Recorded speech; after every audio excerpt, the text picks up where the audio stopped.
Halo teman-teman semuanya. Di sini kami dari kelompok 1 akan menjelaskan sebuah materi tentang teladan para tokoh persatuan mata pelajaran sejarah Indonesia. Sebelumnya, perkenalkan ini adalah anggota kelompok kami.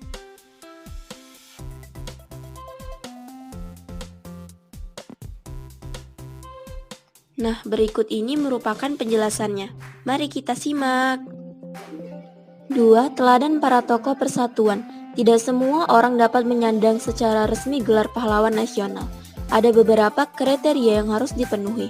Salah satu di antaranya adalah tokoh tersebut telah memimpin dan melakukan perjuangan bersenjata atau perjuangan politik atau perjuangan dalam bidang lainnya untuk mencapai, merebut, mempertahankan, mengisi kemerdekaan serta mewujudkan persatuan dan kesatuan bangsa. 1. Pahlawan nasional dari Papua. A. Frans Kaisiepo. Frans Kaisiepo 1921 sampai 1979 adalah seorang tokoh yang mempopulerkan lagu Indonesia Raya di Papua saat menjelang Indonesia Merdeka. Ia juga berperan dalam pendirian Partai Indonesia Merdeka atau PIM 10 Mei 1946 dan dalam tahun yang sama, Kaisiepo menjadi anggota delegasi Papua dalam konferensi Malino di Sumatera Selatan. Dalam konferensi ini, Frans Kaisiepo juga menentang pembentukan Negara Indonesia Timur atau NIT, karena NIT tidak memasukkan Papua ke dalamnya. Lalu ia mengusulkan agar Papua dimasukkan ke dalam Keresidenan Sulawesi Utara. Beliau menyebut Papua atau Nederlands New Guinea dengan nama Irian yang konon diambil dari bahasa Biak dan berarti daerah panas. Namun, kata Irian tersebut malah diberinya pengertian lain, yakni ikut Republik Indonesia Anti-Netherlands. Tahun 1948, Kaisiepo ikut berperan dalam merancang pemberontakan rakyat Biak melawan pemerintah kolonial Belanda. Setahun setelahnya, ia menolak menjadi ketua legalasi Nederlands New Guinea ke konferensi Meja Bundar atau KMB di Den Haag.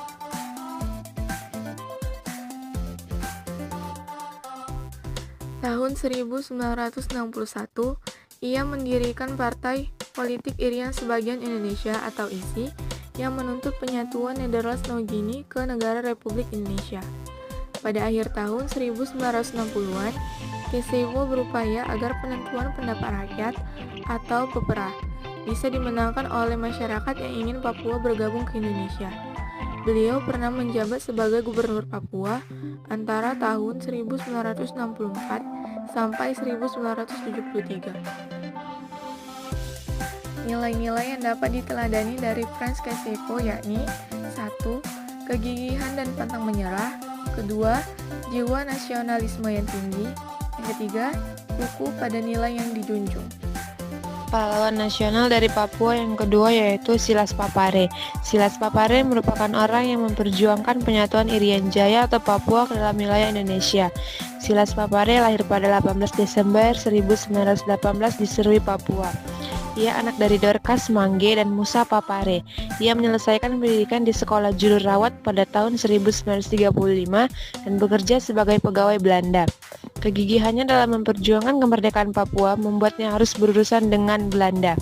Usahanya untuk mempengaruhi batalion Papua untuk memberontak pada akhirnya membuat ia harus masuk penjara di Jayapura.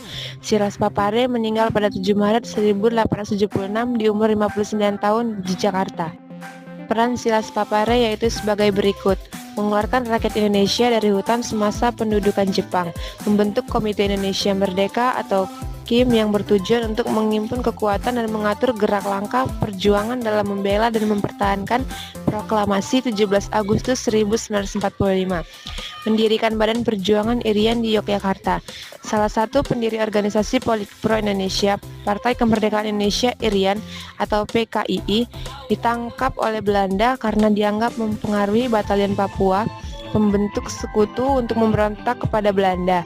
Ia dipenjara di Hollandia atau Jayapura dan ditangkap karena mendirikan Partai Kemerdekaan Irian. Kali ini ia dipenjara di Biak. Tahun 1962, ia mewakili Irian Barat duduk sebagai anggota delegasi RI dalam perundingan New York antara Indonesia dan Belanda dalam upaya menyelesaikan masalah Papua. Nilai-nilai yang dapat diteladani dari Silas Papare yakni 1. Kritis terhadap pemerintahan Hindia Belanda. 2. Semangat nasionalisme yang tinggi. 3. Tetap memperhatikan keluarga pada masa perjuangan. 4. Pantang menyerah. C. Martin Inde. Martin Inde adalah pahlawan asal Papua yang lahir di Doromena, Papua pada 14 Maret 1912. Ia wafat pada 17 Juli 1986. Martin Inde merupakan putra Papua yang ditetapkan oleh pemerintahan Republik Indonesia sebagai pahlawan nasional Indonesia berdasar SK Presiden nomor 077-TK-1993 tertanggal 14 September 1993. Ia wafat pada 17 Juli 1986. Sebelum Jepang masuk ke Indonesia, ia adalah seorang anggota polisi Hindia Belanda. Namun, jabatan ini bukan berarti melunturkan sikap nasionalismenya.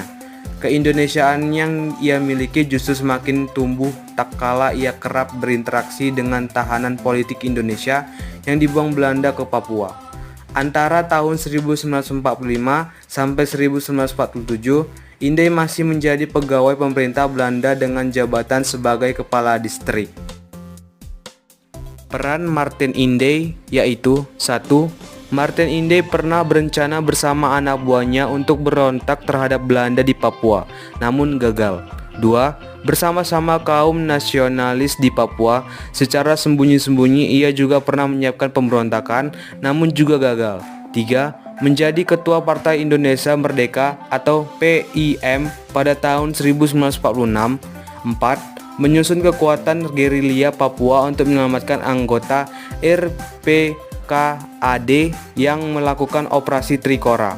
5. Memimpin aksi protes yang didukung delegasi 12 kepala sukun terhadap keinginan Belanda memisahkan Papua dari Indonesia. 6. Secara terang-terangan menghimbau anggota militer yang bukan orang Belanda melancarkan perlawanan pada Belanda. Dan yang terakhir, menjadi delegasi Papua dalam perundingan di New York. Nilai yang dapat diteladani dari Martin Inde yakni 1. Martin Inde mempunyai semangat juang dan keberanian yang sangat tinggi. 2. Martin Inde memiliki kepribadian yang teguh. 3. Martin Inde merupakan seorang pekerja yang keras. 4. Martin Inde pantang menyerah dan sabar dalam perjuangannya untuk menegakkan kemerdekaan Indonesia di tanah Papua. D. Johannes Abraham Dimara. Johannes Abraham Dimara dilahirkan pada tanggal 16 April di Korem, Biak Utara, Provinsi Papua. Pada usia 13 tahun, ia diambil sebagai anak angkat oleh Elias Mahubesi, seorang anggota polisi Ambon, dan membawanya ke Ambon. Di kota ini, Johannes Abraham Dimara menyelesaikan pendidikannya setingkat sekolah dasar pada tahun 1930. Kemudian, ia memasuki sekolah pertanian di Laha. Dari tahun 1935 sampai tahun 1940, ia menempuh pendidikan sekolah agama atau Injil. Sebagai lulusan sekolah agama, ia kemudian bekerja sebagai guru Injil di Kecamatan Lek Suka, Pulau Buru. Pada tahun 1946, Dimara kemudian bergabung menjadi anggota tentara Batalion Patimura atau Angkatan Perang Republik Indonesia Serikat APRIS. Peran Johannes Abraham Dimara memperjuangkan dalam pengembalian wilayah Irian Barat ke Republik Indonesia, turut adil dalam pengibaran bendera merah putih di Namela, Pulau Buru pada tahun 1946. Pada tahun 1950, Mayor Johannes pernah menjabat sebagai Ketua OPI atau Organisasi Pemberantas Irian Barat. Pernah ditawan tentara Belanda dan pernah dibuang ke Dingul akibat infiltrasi yang dilakukan pada tahun 1954 dan dibebaskan pada tahun 1960. Nilai-nilai yang dapat diteladani dari Johannes Abraham Dimara yakni 1. Berjiwa berani dan kepahlawanan, 2. Pantang menyerah, 3. Berjiwa kepemimpinan, dan yang keempat berjiwa nasionalisme. 2. Para raja yang berkorban untuk bangsa. A. Sultan Hamengkubuwono IX. Sultan Hamengkubuwono IX 1912 sampai 1988. Pada tahun 1940, ketika Sultan Hamengkubuwono IX dinobatkan menjadi Raja Yogyakarta, ia dengan tegas menunjukkan sikap nasionalismenya. Dalam pidatonya saat itu, ia mengatakan, walaupun saya telah mengenyam pendidikan barat yang sebenarnya, namun pertama-tama saya adalah dan tetap adalah orang Jawa. Sikapnya ini kemudian diperkuat manakala tidak sampai 3 minggu setelah proklamasi 17 Agustus 1945 dibacakan. Sultan Hamengkubuwono IX menyatakan kerajaan Yogyakarta adalah bagian dari negara Republik Indonesia. Dimulai pada tanggal 19 Agustus, Sultan mengirim telegram ucapan selamat kepada Soekarno-Hatta atas terbentuknya Republik Indonesia dan terpilihnya Soekarno-Hatta sebagai presiden dan wakil presiden. Tanggal 20 Agustus, besoknya melalui telegram kembali, Sultan dengan tegas menyatakan berdiri di belakang presiden dan wakil presiden terpilih. Dan akhirnya pada tanggal 5 September 1945, Sultan Hamengkubuwono IX memberikan amanat bahwa 1. Ngayogyakarta Hadiningrat yang bersifat kerajaan adalah daerah istimewa dari Republik Indonesia. 2. Segala kekuasaan dalam negeri yang Ngayogyakarta Hadiningrat dan urusan pemerintahan berada di tangan Hamengkubuwono IX. 3. Hubungan antara Ngayogyakarta Hadiningrat dengan pemerintah Republik Indonesia bersifat langsung, dan Sultan Hamengkubuwono IX bertanggung jawab kepada Presiden Republik Indonesia. Melalui telegram dan amanat ini, sangat terlihat sikap nasionalisme Sultan Hamengkubuwono IX. Bahkan, melalui perbuatannya sejak awal kemerdekaan, Sultan memberikan banyak fasilitas bagi pemerintah Republik Indonesia yang baru terbentuk untuk menjalankan roda pemerintahan. Markas TKR dan ibu kota Republik Indonesia misalnya, pernah berada di Yogyakarta atas saran Sultan. Bantuan logistik dan perlindungan bagi kesatuan-kesatuan TNI tatkala perang kemerdekaan berlangsung juga ia berikan. Sultan Hamengkubuwono IX juga pernah menolak tawaran Belanda yang akan menjadikannya raja seluruh Jawa setelah agresi militer Belanda II berlangsung. Belanda rupanya ingin memisahkan Sultan yang memiliki pengaruh besar itu dengan Republik. Bukan saja bujukan, Belanda bahkan juga sampai mengancam Sultan. Namun, Sultan Hamengkubuwono IX malah menghadapi ancaman tersebut dengan berani. Nilai-nilai yang dapat diteladani dari Sultan Hamengkubuwono IX yakni yang pertama, religius, jujur, sederhana, rendah hati, demokratis, santun, tenang, disiplin, penuh keyakinan, ikhlas tanpa pamrih, berwibawa, pemberani, dermawan, bijaksana, mengayomi, waspada, kerja keras, cepat tanggap, humoris, pembaharu, ahli strategi, tanggung jawab, dan penuh kasih sayang. Yang kedua, nilai kepemimpinan Sultan Hamengkubuwono IX relevan dengan kompetensi kepemimpinan guru pendidikan agama Islam. B. Sultan Syarif Qasim II. Sultan Syarif Qasim II adalah anak dari Sultan Syarif Hasim I dan istrinya Permaisuri Tengkuyuk. Sultan Syarif Hasim I adalah Sultan ke-11 Kerajaan Siak.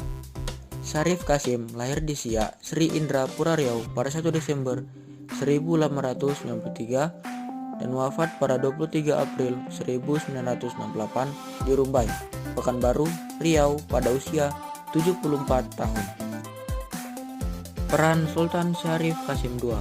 Pertama, setelah mendengar kabar proklamasi kemerdekaan Republik Indonesia, Sultan Syarif Qasim II segera mengirimkan surat kepada Soekarno-Hatta berisi kesetiaan dan dukungan kepada pemerintah RI dan menyatakan Kesultanan Siak sebagai bagian dari Republik Indonesia.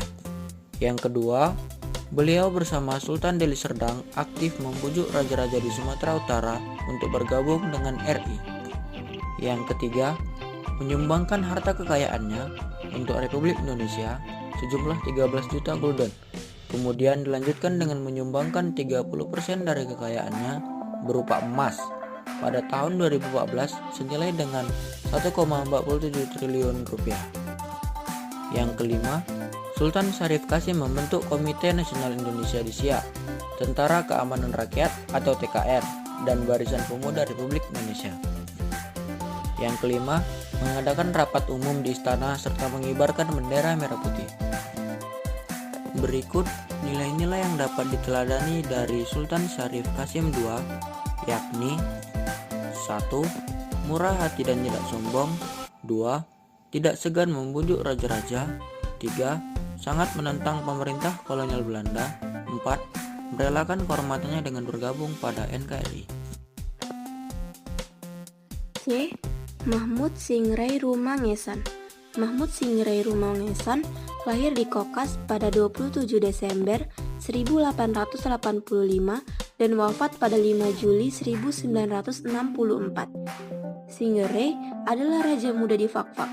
Ia menjabat sebagai Raja Sekar di usia 21 tahun dengan gelar Raja Al-Alam Ugar Sekar, yang mengartikan raja yang lahir dan tumbuh tanpa pengaruh dan kuasa dari kerajaan lain. Peran Mahmud Singrai Rumangesa.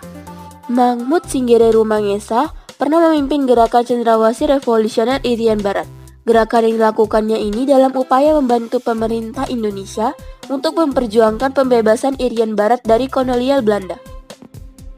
Ia pernah mendekam di beberapa penjara seperti Saparu, Sorongdom, hingga diasingkan ke Makassar. Akhirnya, perjuangannya berbuah manis saat Irian Barat berhasil merdeka pada Desember 1949. Ini membawanya menjadi anggota Pertimbangan Agung atau DPA. Dalam Kongres Nasional untuk Perdamaian di Jakarta pada tanggal 24 sampai 29 Januari 1955, dalam sidang Dewan Nasional pada 1957, Mahmud Singrai Rumangesa mengimbau agar Irian Barat harus kembali ke wilayah Negara Kesatuan Republik Indonesia. Pada 1 Maret 1948, ia memerintahkan agar semua bendera Belanda diturunkan. Akibatnya terjadilah pertempuran. Nilai-nilai yang dapat diteladani dari Mahmud Singrai Rumangesan yaitu sangat pemberani, dekat dengan rakyat, sangat menentang pemerintah kolonial Belanda, dan yang terakhir berjiwa nasionalisme.